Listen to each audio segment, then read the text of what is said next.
បាទថ្ងៃនេះចាប់ផ្ដើមដោយ breaking news តែម្ដងគឺព័ត៌មានប្រហែលម៉ោងនេះគឺមានការវិវត្តលឿនមែនតើមុននេះបន្តិចគឺលោកប្រធានាធិបតី Donald Trump ទើបតែប្រកាសថាសហរដ្ឋអាមេរិកបានចូលរួមនៅក្នុងប្រតិបត្តិការវាយប្រហារទៅលើរោងចក្រនុយក្លេអ៊ែររបស់អ៊ីរ៉ង់ហើ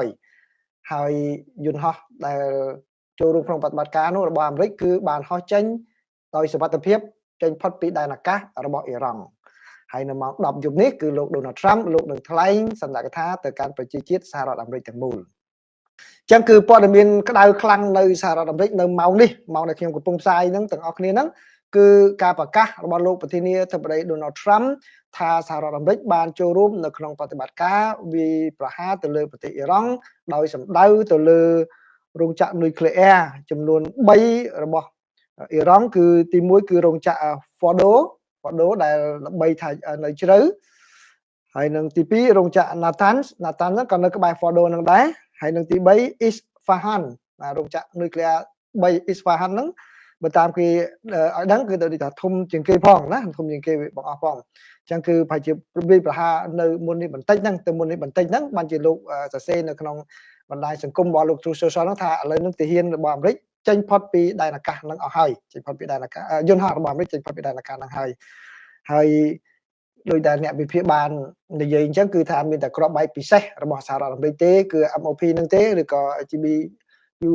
57ទេដែលមានសមត្ថភាពទម្លាយទម្លុះដីនឹងបានបាទហើយលោកត្រាំបានសរសេរបន្ថែមថាយើងបានបញ្ចប់ការវាយប្រហារដោយជោគជ័យរបស់យើងយន្តហោះទាំងអស់ឥឡូវស្ថិតនៅលំហអាកាសបានស្ថិតនៅក្រៅលំហអាកាសរបស់អ៊ីរ៉ង់ហើយអញ្ចឹងគឺលោកចេញមកបានលោកប្រកាសតែម្ដងអញ្ចឹងណាបាទអញ្ចឹងតើមានព័ត៌មានអ្វីថ្មីទៀតចាំមើលម៉ោង 10 យប់នេះគឺបានន័យថា1ម៉ោងទៀតខ្ញុំចប់ផ្សាយហ្នឹងគឺបើលោកនិយាយចាំខ្ញុំធ្វើ breaking news ឲ្យភាសាទៀតចុះបាទភាសាទៀតចុះចាំស្ដាប់ផងណាតើខ្លឹមសារអីយ៉ាងម៉េចហ្នឹងណាប៉ុន្តែព័ត៌មាននេះវាទៅតែព្រឹកថ្ងៃហ្នឹងព្រឹកថ្ងៃប្រហែលម៉ោងមុននេះគឺមានមន្ត្រីអាមេរិកបានបង្ហើបថាយន្តហោះទម្លាក់គ្រាប់បែកប្រភេទបំបង្កាយ B2 ហ្នឹងជាច្រើនគ្រឿងបានចាក់ចេញពីមូលដ្ឋានទ័ពអាកាសនៅក្នុងរដ្ឋ Missouri ហើយធ្វើដំណើរទៅភាគខាងលិចលើតំបន់ Pacific ទៅប្រាប់ទៅចាំមកទៅហ្នឹងគឺរបៀបគេប្រាប់យើងអ្នកសារព័ត៌មានគេពង្រៀងថាទៅគំទៅឥណ្ឌាអីចេះប៉ុន្តែគេទៅ direct ទៅនឹងតែម្ដងយន្តហោះទម្លាក់គ្រាប់បែកនឹងឬក៏គេទៅយកគ្រាប់បែកពីនោះមកយើងមិនដឹងតាក់តិចទាហានណាព្រោះគេនិយាយភាគច្រើនគេនិយាយលិចគឺងាកទៅកើតណាយន្តហោះទម្លាក់គ្រាប់បែកហ្នឹងគឺអាចផ្ទុកគ្រាប់បែកដែលកំទេចលេនដ្ឋានជ្រៅដែលធ្វើឡើងដូចជាការកំទេចរោងចក្រនុយក្លេអ៊ែរចម្រាញ់នុយក្លេអ៊ែរ Fordo របស់អ៊ីរ៉ង់ដែលសាងសង់នៅក្នុងរូងភ្នំលោកត្រាំបានប្រកាសអំពីការវាយប្រហារនេះហើយលោកថាឥឡូវនេះដល់ពេលវិលទៅរកការចរចាការទូតវិញហើយណាគាត់ថាសរសេរថាឥឡូវនេះជាពេលវេលាសម្រាប់សន្តិភាពអញ្ចឹងចរចាទៅឥឡូវហ្នឹងដោយអ្នកវិភាគនៅនេះគាត់និយាយមិញហ្នឹងគឺថាចំណុចខ្លាំងរបស់អ៊ីរ៉ង់គឺក្លុយនុយក្លេអ៊ែរហ្នឹងប៉ុន្តែឥឡូវគេកំទេចសំទោសថាវាយប្រហាររោងចក្រនុយក្លេអ៊ែរហ្នឹងហើយតើមានអីចរចាទៀតមានប្រិមិត្តសួរខ្ញុំថាតើខ្ទេចអត់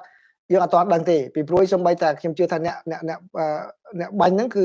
ប្រហែលជាគេអាចមានអីថតពីលើអាកាសរបស់គេប៉ុន្តែវាស្ថិតនៅក្នុងកម្រិតយោធានៅឡើយកិច្ចការសម្ងាត់យោធាគេយកមកវិភាគ analyze ពីព្រោះអត់មានអ្នកណាចុះទៅថតនៅដីហ្នឹងបានទេមានតែថតពីផ្កាយរណបដែលកម្ពស់ខ្ពស់ហ្នឹងទេអញ្ចឹងគេខាងយោធាហ្នឹងគេត្រូវយករូបហ្នឹងមកវិភាគសិនថាខូចប៉ុណ្ណាអីប៉ុណ្ណាអញ្ចឹងចម្លើយជាមួយនឹងប្រិមិត្តគឺអត់ទាន់ដឹងថាខូចប៉ុណ្ណាអីប៉ុណ្ណាទេគ្មានអ្នកណាដឹងទេអ្នកដែលដឹងមកដល់ម៉ោងនេះគឺមានតែលោកធានាទៅប្តីទេដែលគេអាចនឹងរាយការណ៍ទៅគាត់អញ្ចឹងយើងរងចាំម៉ោង 10 ហ្នឹងគឺប្រហែលជា1ម៉ោងជិត1ម៉ោងទៀតហ្នឹងគឺគាត់រាយការណ៍ថាតើខូចកម្រិតណាឬក៏យ៉ាងម៉េចយើងនឹងរងចាំមើលទាំងអស់គ្នាណាគឺបាទការមុនហ្នឹងឥឡូវអត្ថបទនេះសរសេរតាំងពីមុនពេលមាន breaking news បន្ទាប់នោះគឺខ្ញុំជម្រាបជូនជាសារបានទៅចុះគឺថានៅពេលមុនហ្នឹងមានសេចក្តីរាយការណ៍នានាថាយន្តហោះទម្លាក់គ្រាប់បែកប្រភេទបំបង្កាយ B2 Spirit ហ្នឹងជាច្រើនគ្រឿង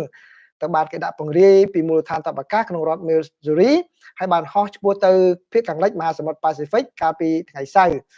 ជាការបង្ហាញកម្លាំងទៅដល់ប្រទេសអ៊ីរ៉ង់ខណៈដែលលោក Donald Trump នៅតែគិតគូរអំពីការប្រើប្រាស់យោធាដើម្បីវាយរោងចក្រនុយក្លេអ៊ែរដ៏សំខាន់នៅទីនោះបាទព័ត៌មានដំបូងគឺយើងទទួលបានអញ្ចឹងទេមន្ត្រីនានាបាននិយាយថាមូលដ្ឋានទ័ពអាកាសគឺគេអាចថាទៅ Guam ឬក៏ទៅខាង Diego Garcia ដែលនៅមហាសមុទ្រឥណ្ឌា ហើយគេនិយាយលក្ខខណ្ឌមិនចេញឈ្មោះហើយមូលដ្ឋានពីព្រួយមូលដ្ឋានតបអាកាសទាំងពីរហ្នឹងគឺអាចមានការទម្លាក់ក្របបែកយុទ្ធសាស្ត្រទាំង B2 ហើយនិង B52 បាទគេអាចដាក់នៅក្របហ្នឹងហើយយន្តហោះ B2 ដែលមានហ្នឹងគឺមានរាងវាដូចជាស្លាបបញ្ជាវគឺវាប្លែកពីគេពីឯងគឺជាយន្តហោះតែមួយគត់នៅលើពិភពលោកអញ្ចឹងមានតែអាមេរិកមួយគត់ដែលមានយន្តហោះហ្នឹងដែលមានសមត្ថភាពប្រើប្រាស់ក្របបែកដែលកំទេចលេនដ្ឋានហ្នឹងទម្ងន់ក្របបែកហ្នឹងគឺ30,000 pound 30,000 pound បើយើងគិតជាគីឡូវាជាង13តោនជាង13តោនមកគ្រាប់ហ្នឹង13តោនធ្ងន់ណាធ្ងន់ហើយវាការទម្លាក់ហ្នឹងគឺហោះទៅខ្ពស់លើទៀតខ្ពស់ទៅលើបានទម្លាក់មកឲ្យវានិយាយរួមយកទៅកម្លាំងវាយកកម្លាំងបុកសង្កត់ពីលើមកវិញតាមការវិភាគហ្នឹងគឺហោះទៅខ្ពស់ហើយទម្លាក់មកឲ្យចំចុះវាធ្ងន់នោះធ្លាក់មកឲ្យចំហើយវាបុកទៅដល់ដីកម្ពស់កម្រាស់60ម៉ែត្របានវាផ្ទុះវាបុកប៉ះពេលប៉ះដីនោះវាអត់ផ្ទុះទេតើវាបុកដល់ក្នុងក្រោមបានវាផ្ទុះបាទអញ្ចឹងទៅគឺវាជាប្រភេទដែលល្អសម្រាប់កំទេចរោងចក្រចម្រាញ់នុយក្លេអ៊ែរ Fordo របស់អ៊ីរ៉ង់ដែលកន្លែងហ្នឹងគឺគេថាសាងសង់ឡើងនៅក្នុងជម្រៅប្រហែលជាពី80ទៅ90ម៉ែត្រនៅក្នុងជម្រៅដីដែលកន្លែងនោះបើកវងកញ្ចក់តិចមានក្មួយខ្លះគាត់ប្រហែលជាស្ដាប់ព័ត៌មាននៅក្នុងប្រទេសកម្ពុជាគាត់មកសួរខ្ញុំវិញថាឮសូរថា800ម៉ែត្ររាប់រយម៉ែត្រទៅក្នុងដីមែនទេអង់គ្លេសគេប្រើពាក្យ feet a few hundred feet ហ្នឹងគឺ1ម៉ែត្រវាមាន3 feet កន្លះណាបានគ្រប់1ម៉ែត្រអញ្ចឹងគេ a few hundred ហ្នឹងវាត្រូវហើយប៉ុន្តែមិន a few hundred meters ទេ a few hundred feet អញ្ចឹងវា calculate ទៅវាទៅជាខ្ទង់ចន្លោះពី80ទៅ90ម៉ែត្រណា8គាត់ថា800ម៉ែត្រចុះក្រោមអាហ្នឹងធ្ងន់បាទអញ្ចឹងគឺយន្តហោះ B2 ហ្នឹង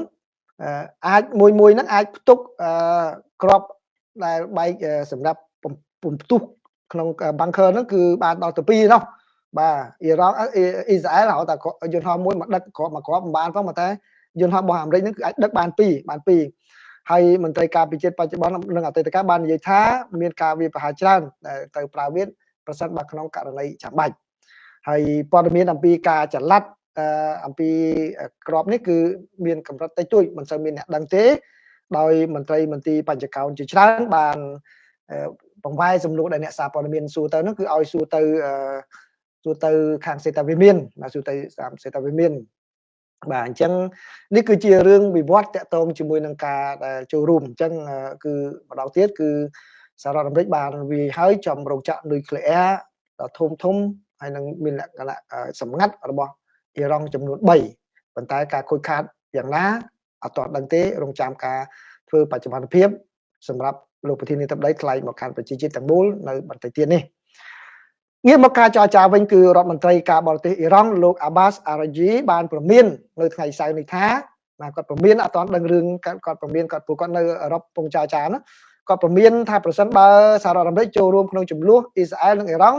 លទ្ធផលនឹងគ្រោះថ្នាក់ខ្លាំងណាស់សម្រាប់មនុស្សគ្រប់គ្នាលោក Araghchi ក៏បានអះអាងផងដែរថាអ៊ីរ៉ង់មានសុជនីយការជាច្រើនដែលថាសហរដ្ឋអាមេរិកបានមានផុសតាងជាច្រើនដែលថាសហរដ្ឋអាមេរិកបានចូលរួមក្នុងការទម្លាក់គ្រាប់បែកជាមួយនឹងអ៊ីស្រាអែលមកលើប្រទេសអ៊ីរ៉ង់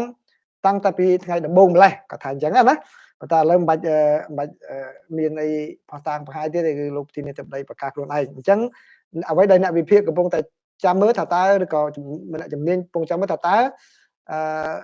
នឹងមានការវិវត្តយ៉ាងម៉េចទៀតក្រោយពីការវាប្រហារនេះដែលវាហាក់ដូចជាផ្ដាច់ផ្លូវការទូតទៅហើយនោះ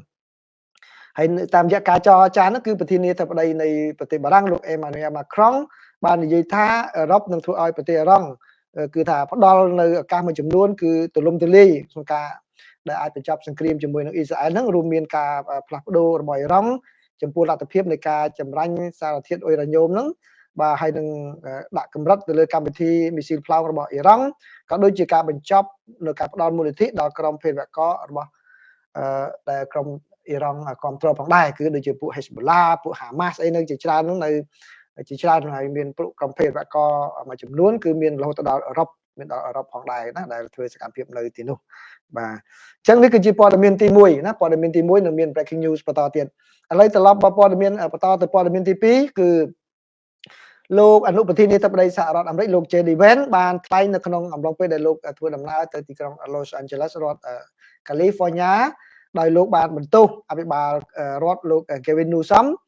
និងអភិបាលក្រុងអ្នកស្រី Karen Bass ថាជាអ្នកដែលលើកទឹកចិត្តឲ្យក្រុមបាតកោនឹងធ្វើបាតកម្មហិង្សាហើយលោកបានរិះគន់សមាជិកសភាលោក Alex Padilla ថាពីរឿងសកម្មភាពរបស់លោកនឹងផងដែលទៅរំខានឬក៏ទៅសួរអ្នកស្រីរដ្ឋមន្ត្រីក្រសួងសន្តិសុខជាតិនោះបាទហើយនៅក្នុងពេលដែលថ្លែងសន្និសីទសារព័ត៌មានហ្នឹងលោក JD Vance លោកនិយាយដូចជាស្ដីបន្ទោសលោក Gavin Newsom ហើយនិងអ្នកស្រី Karen ហ្នឹងដែលថាមានចំណែកនៅក្នុងការចូលរួមបង្កឲ្យមានលើកទឹកចិត្តឲ្យមានបាតកម្មហិង្សាហើយទៅដែលប៉ះពាល់ទៅដល់ក្រុម Police Enterprise ICE ហើយរារាំងពួកគេមិនឲ្យអនុវត្តច្បាប់ហើយពេលហ្នឹងគឺថាលោក Vance គាត់និយាយសរសើរពួកទាហាន Marine ដែលទៅធ្វើកិច្ចការនឹងបន្តិចផងទៅក៏វាយប្រហារគណៈបកប្រជាធិបតេយ្យផងចឹងទៅបាទគាត់សរសើរមន្ត្រីប៉ូលីសដែលធ្វើកិច្ចការងារនៅក្នុងការបង្ក្រាបនឹងផងដែរចឹងទៅបាទហើយចំណែកលោក Newsom វិញលោកអភិបាលរដ្ឋវិញលោកបានឆ្លើយតបភ្លាមៗនៅតាមបណ្ដាញសង្គម X លោកថាលោកឯងនិយាយអំពីខ្ញុំអញ្ចឹងឥឡូវជួបគ្នានិយាយឲ្យចំមុខខ្ញុំមកយើង debate គ្នាជួបគ្នានៅពេលណានៅកន្លែងណាយើង debate គ្នានិយាយឲ្យដឹងខុសទាំងត្រូវហ្មងបាទជួបជជែកគ្នាបាទគួរចាប់អារម្មណ៍ណាស់អ្នកនយោបាយសហរដ្ឋអាមេរិកគឺគាត់និយាយក្លាប់ទៅលើពាក្យហ្នឹងរបៀបដូចនៅស្រុកខ្មែរគេឌឺគ្នាថាមកជួបមុខគ្នានិយាយគ្នាមើលឲ្យដឹងខុសត្រូវមកឥឡូវគាត់ដាក់ចឹងទៅវិញទៅមកដែរអញ្ចឹងនិយាយរួមខ្ញុំដែលមិនកាន់ជើងខាងណាខ្ញុំតាមដានក្នុងនាមជាអ្នកសារព័ត៌មានឃើញតែការវិវត្តនៅសហរដ្ឋអាមេរិកគួរជាទីចាប់អារម្មណ៍សម្រាប់ប្រិមិត្តដឹងតពីខ្ញុំក៏ចាប់អារម្មណ៍ថាខ្ញុំនៅក្នុងសហរដ្ឋអាមេរិកនៅក្នុងសភាពការហ្នឹងដូចជារឿង parade បនកំណើតកងទ័ពវិញខ្ញុំទៅដល់នឹងតែម្ដងដូច្នេះខ្ញុំនៅក្នុងស្ថានភាពហ្នឹងដែរមើលទៅខ្ញុំតាមដើរមើលទៅគួរឲ្យចាប់អារម្មណ៍មែនទែនណាបាទហើយអ្នកស្រី Bass វិញលោកអ្នកស្រីចៅហ្វាយក្រុងវិញក៏បានក្នុងសន្និសីទកសែតក៏ឆ្លើយតបនឹងលោក Van ភ្លាមៗថាការដែលមានប៉ូលីសមានអីចូលមកហ្នឹងគឺជាការមួយដែលរៀបចំឆាកឈុតមួយដោយរដ្ឋបាលរបស់លោក Trump ទេដោយចង់យកទីក្រុង Los Angeles ធ្វើជាបទពិសោធន៍ក្នុងការធ្វើយ៉ាងម៉េចថាតើយើងបង្កើតព្រឹត្តិការណ៍មួយដើម្បីទាញយកអំណាចពីអភិបាលរដ្ឋអភិបាលក្រុងនឹងយ៉ាងម៉េចមកកាន់នៅក្នុងដៃរដ្ឋាភិបាលសហព័ន្ធទេគឺជាអញ្ចឹងមកថាជាការរឿងសាច់ទឹកដាក់គ្នាពេលនេះម្នាក់ថាម្នាក់នេះជាបកជាអ្នកបកម្នាក់ទៀតថាអ្នករដ្ឋាភិបាលអ្នកបកខ្លួនឯងដើម្បីក្តោបយកអំណាចពីរដ្ឋទេអញ្ចឹងណាបាទពីព្រោះអីគឺថាមានឆ្មាំប្រហែលជា 4000 នាក់និង Marine 7000 នាក់ដាក់ទៅទីក្រុងនោះគឺថាគ្រប់គ្រងដោយអំណាចរដ្ឋាភិបាលថ្នាក់ជាតិនោះទេប៉ុន្តែស្ថានភាពឥឡូវនេះបើតាមសេចក្តីរាយការណ៍គឺភាគច្រើនគឺបានស្ងប់ស្ងាត់ហើយនៅថ្ងៃសៅរ៍នេះមិនសូវជាមានការតវ៉ាខ្លាំងប្រហែលទេប៉ុន្តែអ្នកនៅ California បើឃើញយ៉ាងម៉េចសូម comment តវិញផងព្រោះតាមសេចក្តីរាយការណ៍ថាស្ងប់ស្ងាត់ដែរខ្ញុំអត់នៅនោះអត់ឃើញទេអញ្ចឹងអ្នកនៅ Cali បើស្ដាប់ឮព័ត៌មាននេះហើយឆ្លើយវិញថាតើពិតជាដូចអញ្ចឹងមែនអត់បាទឥឡូវព័ត៌មានទី3គឺតាក់ទងនឹងខ្លួនឯងប៉ុន្តែករណីនេះមិនខ្លួនខ្ញុំផ្ទាល់ទេគឺអ្នកស្រី Carrie Lake ដែលជាទីប្រឹក្សានៃ USAGM ហ្នឹងបានដកហូតមកវិញនៅថវិកាចំនួន$17 លានដែលទៅមកគ្រប់គ្រងបេសកកម្មពិសេសក្នុងករណីដែលក្នុងពេលដែលមានការកាត់បន្ថយយ៉ាងខ្លាំងចំពោះមូលនិធិដែលផ្ដល់ទៅដល់ប្រព័ន្ធផ្សព្វផ្សាយរបស់សហរដ្ឋអាមេរិកបាទទីភ្នាក់ងារសហរដ្ឋអាមេរិកសម្រាប់ប្រព័ន្ធផ្សព្វផ្សាយសកលដែលគេហៅថា USAGM ហ្នឹងគឺថាកំពុងតែរៀបចំកម្មវិធីឡើងវិញដោយដកហូតយកប្រាក់ថវិកាចំនួន$17 លានពីក្នុងមូលនិធិសម្រាប់ឲ្យផ្ដល់ឲ្យទៅ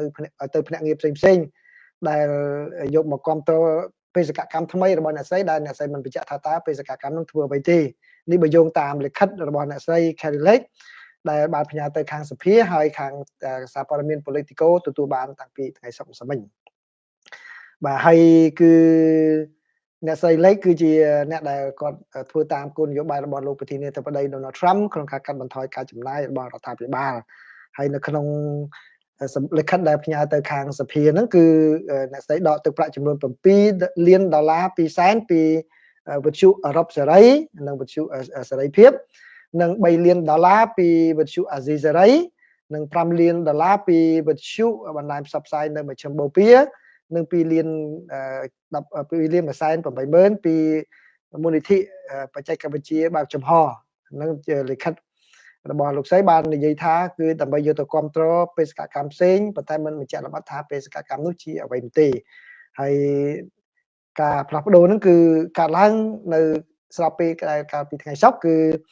អ្នកស្រីលេខបានជូនដំណឹងដល់បុគ្គលិករាប់រយនាក់នៅវិទ្យុសម្លេងសហរដ្ឋអាមេរិកដែលស្ថិតក្រោមការគ្រប់គ្រងរបស់ USAGM ហ្នឹងគឺថាកាត់បន្ថយ 85% នៃកម្លាំងការងារ ដែលរបស់ទីភ្នាក់ងារដែលអ្នកស្រីគ្រប់គ្រងនោះបាទគឺក្នុងនោះក្នុង 85% នោះមានខ្ញុំដែរតែមិនចេះឆ្ងល់ថាលីសូគេដេញពីការងារញឹមស្រមហ៎ឃើញអ្នកខ្លះគេខាគេចេះសាច់គេយំ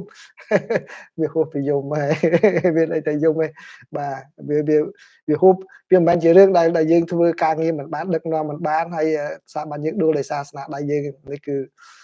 ខ្ញុំដឹងថាខ្ញុំដឹកនាំបានល្អប៉ុន្តែក្រុមខ្ញុំដឹកនាំបានល្អប៉ុន្តែជារឿងសម្រាប់ចិត្តនយោបាយតែខ្ញុំអត់មានជឿចិត្តអីទេធ្វើអីទៅទៀតនៅអាមេរិកនេះការងារមានច្រើនបាទ